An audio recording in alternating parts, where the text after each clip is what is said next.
Welcome to Talking Business. I'm your host, Darcey Edwards with Edwards Realty Trust and Queen Bee Leadership Training.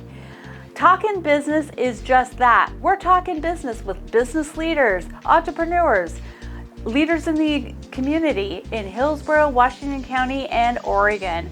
This podcast is brought to you by Xpose Hope. Catch us on all the platforms: YouTube, Apple, iTunes, Spotify, all the platforms. Like us, rate us, and share us. Hi, Darcey Edwards here with Edwards Realty Trust and Queen Bee Leadership Training. And this is Talking Business and a community outreach with Xpose Hope. And today's guest, we have the Washington County Chamber of Commerce President, Deanna Palm. Welcome. Thank you for having me. I appreciate it. And that name is fairly new. Maybe you can explain to everybody or tell everybody how that came to be. Sure. Washington County, Oregon is the most significant economic entity throughout the state. So we have the highest number of businesses, private sector businesses, and yet our voice was rather muted at the Washington County, metro, and state level. So this is a way to amplify our voices. Also, during the pandemic, we found a real need to reach out to businesses in unincorporated Washington County that really didn't have a business association that they could align with. So this is another way of reaching out to those businesses. There are nearly 6,000 that are located in unincorporated Washington County and a place where they can call home. So the Washington County Chamber of Commerce came about. Our members voted on it and approved our name change July 12th. Excellent. So for people who aren't from here, and don't know that term, unincorporated Washington County. Sure. What kind of areas does that include? It's the areas where there's no city. So outside of Hillsboro, that would be Aloha, Bethany, Cedar Mill, I believe is where that area is. Just areas where there's not an incorporated city or considered to be unincorporated Washington County, which means that they, for their services, go to the Washington County Commission. Gotcha. Okay. So what does that look like for a member? I know, because I know you, I've been a part of the chamber 10 years, used to actually work at the chamber. And I know what you guys do. I know that you go to every single city council meeting. That's a large task for one person to do. So where will this, I'm assuming there's a person that comes in to help with this. What other meetings and so forth are you attending so that you can get that voice? Thank you for that. So it's a new position for the chamber. We have, in the history, I've been there nearly over 20 years now, we haven't had a person dedicated to our public policy and government relations. We have recently made a hire for someone to do that on a full-time basis, and they'll be focused in primarily on Washington County meetings, as well as metro meetings, and some state. So with our legislators during a legislative session. There's a lot of things that are going on that do impact business, and it's just really having the capacity to attend and participate and really find the right time for us to weigh in and be a part of the conversation. We want to be a chamber that supports really great ideas. It's not as much fun to fight bad ideas. Right, exactly. So let's go back to during the pandemic and how, at that time, the Hillsboro Chamber pivoted to meet the needs of businesses. Can you share with everybody, I mean, I was a part of it, so I know what things that you did, but can you share with people outside of our state who are going to be listening to this? Sure. How they could pivot in the future? Right. What kind of things did you implement? Well, I think that every business organization that was a part of the pandemic realized that ever so quickly our small businesses needed us more so than ever before. And so it was a matter of providing them with information that they could rely upon very diligently, regularly, and being able to give them information about where to go for grants. I mean, think back to March of 2020. Right. All of a sudden, businesses were told, you need to close your doors, and there's no income coming in. And the sort of panic that ensued, right?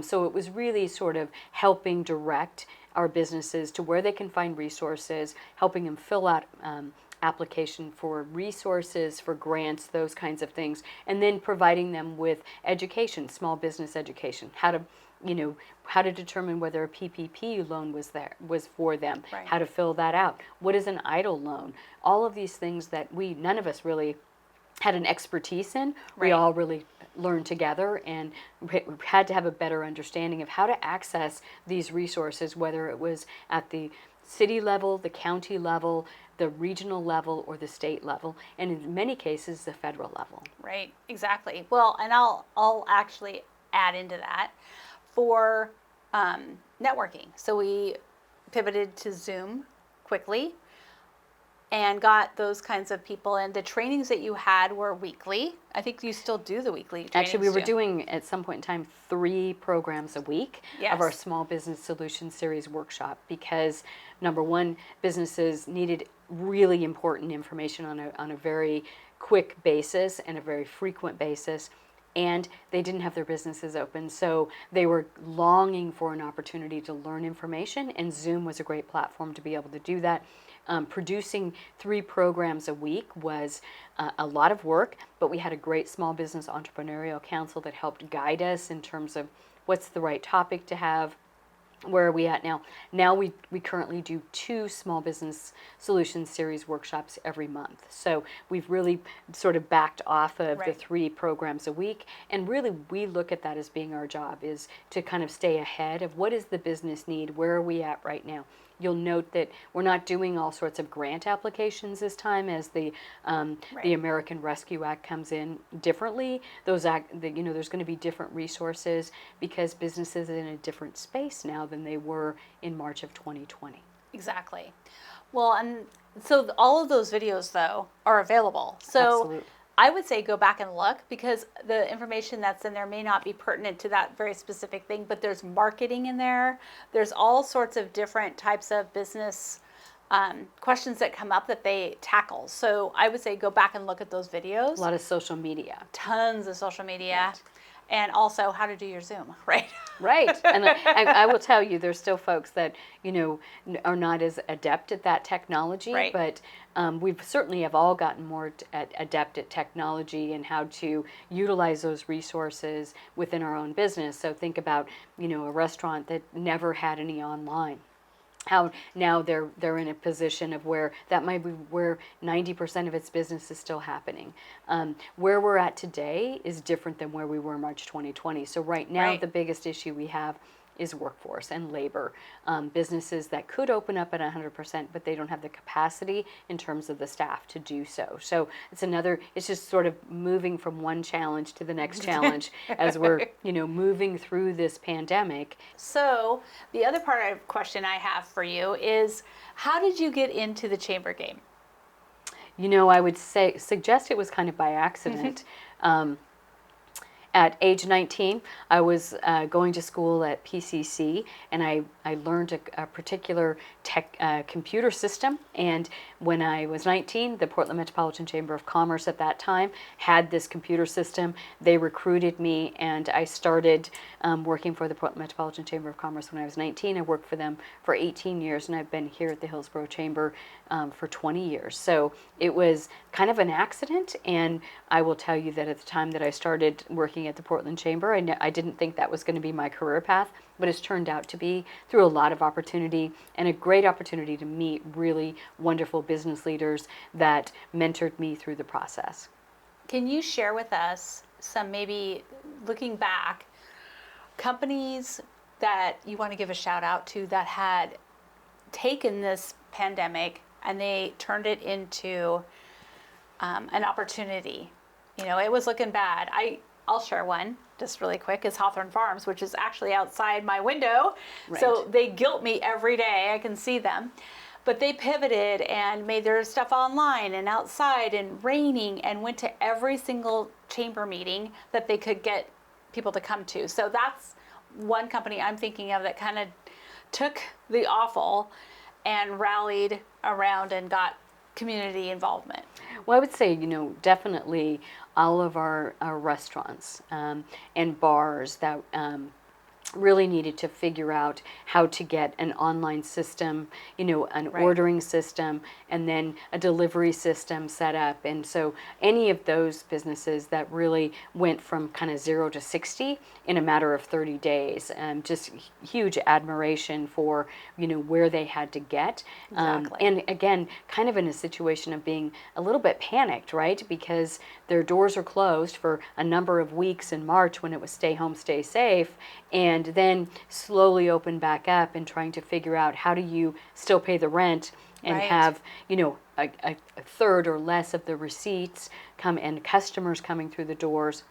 What are the things? And that, again, brought forward the need for those grant programs to help, cobble together that monthly rent relief and rent opportunity. And then what employees do they need? How do they help their employees? Many of them family, right? They're like family, got stuck into the unemployment system, and they heard from their employees. I mean, it was months and months and months before they ever received their first check. So I think that looking at all of this, we have a great opportunity to, number one, shore up those infrastructure systems that we found out were creating a real vulnerability. And antiquated. That system was supposed to be revamped 20 years earlier. So we have this great opportunity to make sure that, if we're in a leadership role, that we've learned from this pandemic. I started, I was saying back in April, it's not like we took this, how to deal with the pandemic blueprint off of our shelves. None of us had experienced it at all.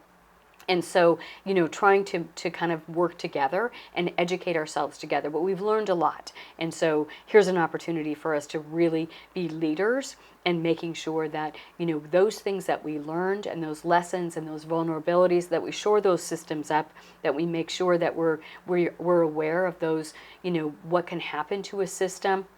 I look at organizations like Washington County Community Action that does rent relief, and they've done rent relief for years, but not to this scale. And so how did they make sure that they were being able to answer every phone call, every 211 phone call that came into them? How did we make sure that they had resources, money came from the federal government? How quickly could they get it out to make sure that they were helping and supporting families? So, all of those systems, we had an opportunity to really get a sense of, how do we need to shore these up? What kind of investments do we need to make when these kind of things happen? And we can't say, well, there's, it's not going to happen. We've seen it happen. Right. Yeah. Nothing new under the sun. Things happen. And I wanted to bring out a point that you made about leadership. So in your, what is that, 28 years? Well, it would be 38 years, but thank you. I appreciate that. 38 but you years. look 12. Yeah, exactly. So, I was a child bride. 38 years. In that, who were one of your most inspirational leaders that helped you, that mentored you up? My first boss, Don McClave at the Portland Metropolitan Chamber of Commerce, wonderful person, really and very strong business-minded, but he definitely gave me a chance and gave me many chances to survive failure, is what I say. I made a lot of mistakes. I failed a lot. And he always made sure that I survived failure. And it's one of the things in terms of, being a better leader and understanding that people are always going to make mistakes. And oftentimes it's the mistakes that make them better leaders, right? If you're if you're never tripping yourself up, you're not learning. And so being able to, and understanding that in a leadership capacity with my own team, that, perfection is always something yet you strive for, yet rarely achieve. And so making sure that people feel okay with making mistakes, because they're taking risks, right? They're moving themselves into an uncomfortable area, which means that they're not going to be, as comfortable with the kinds of things that they're doing, and they're going to be stepping outside of their comfort zone. And we as leaders really have to allow for that to happen and allow for it not to go perfect. Right? But again, come back, let's talk about what we learned from that, that misstep or that, mistake that happened, and then say, but get back out there. Don't not take a risk because you've experienced failure. Take what you can out of the failure and keep experiencing that, risk and the next step. Exactly. Fail Forward, great book, read it. And that's exactly what happens in business. I mean, and during this time, I'm sure you saw also an emergence of new businesses. Right. What would be one tip that you would give them? I ask this to every guest. What's the one tip or trick that you wish you would have known when you started your business? In your case, what's one tip or trick that you would give somebody starting their business? I think ask folks that have been in business for a long period of time to share their expertise, to share that exact response. What would you suggest I do? What would you suggest I think about? What are the things that you wish you would have known when you started your business 28, 38, 48 years Right. ago? What are some of the lessons that you learned? And many of them have learned, great, valuable lessons and things that we can take in and say, oh, I never would have thought about that. Building that mentor infrastructure. So folks that you can that you can contact regarding finance, somebody you can talk to if you're going to make a real estate decision. Who is my person to go to that that I know will give me the straight scoop on it and will share their expertise. And also ask someone who they admire and who is part of their mentorship group, and ask them to share that sphere of influence. And really don't ever be afraid to ask a question. I think a lot of times folks that are starting in business, they're like, I don't want to ask a question because somebody will think I don't know, right? Right. And it's really, Yes. you can't know. And so I think there's as much courage in asking a question as there is in just sort of toughing it out yourself. Right. Have the courage to say, I don't know, share with me. Right, exactly. That's great information. And do ask, Right. ask everybody. And one of our guests earlier, we were talking about things that you're not great at parsoning that off to people who are better at it than you are. Right. And just finding those people that are better at stuff than you are and asking them how to do it. Well, especially small businesses, Oh. as they're just starting out, they're the, what is it called, the chief cook and bottle washer, right? Right. So they're doing everything from, doing their own, product or service, whatever that, they're in business for, but they're also doing potentially payroll and tax filings and supply ordering and those kinds of things. And again, trying to figure out how do you hand off some of those things so that you can focus in on the thing that really fills your tank, right? Right, exactly. So 5 years from now, what's your goal? Oh my goodness. It's 5 another years fun- from now. It's a fun little question I ask is, do you have a 5-year goal and what is it? And Well, I think what's your thoughts? I on that? think looking at where the Washington County Chamber of Commerce is headed, it's really being able to amplify the voice of of Washington County, to really bring the true emphasis that our economy has, and the role that it plays on our state economy. Right. Is super important, and making sure that we have an appropriate voice and an appropriate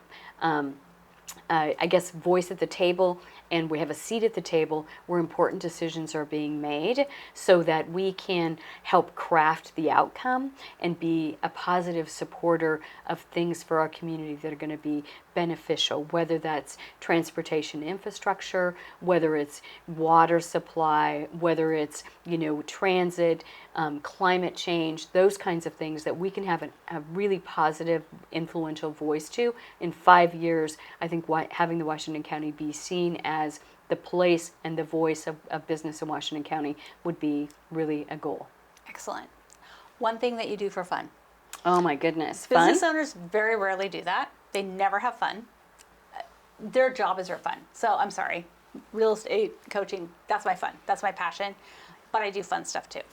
I think it's just being outdoors. I mean, we're in Oregon. I'm a native Oregonian, so love the outdoors, love the, this type of weather where it's beautiful outside, right? It's nice and warm outside. But I think just being with family as well is always nice to kind of relax. And it centers me in terms of reality and what's really important. And sometimes the things that we think are, really, really important, when you get with family, you realize that you can reset that a little bit. Right. And the reality is that the thing I like to say in the chamber business is the patient never dies. The kinds of things we're doing it's really super important to the business community, but making sure that we're keeping it in terms of relative to the world stage and the work that we're doing, and not getting too far in the weeds of our own importance, and understanding that life is, to be lived and to be enjoyed. Excellent. Thank you so much for joining us today. Thank you, Darcey. And we will, there's contact information in the notes, so you can get a hold of Deanna if you want to talk to her. Excellent. Thank you.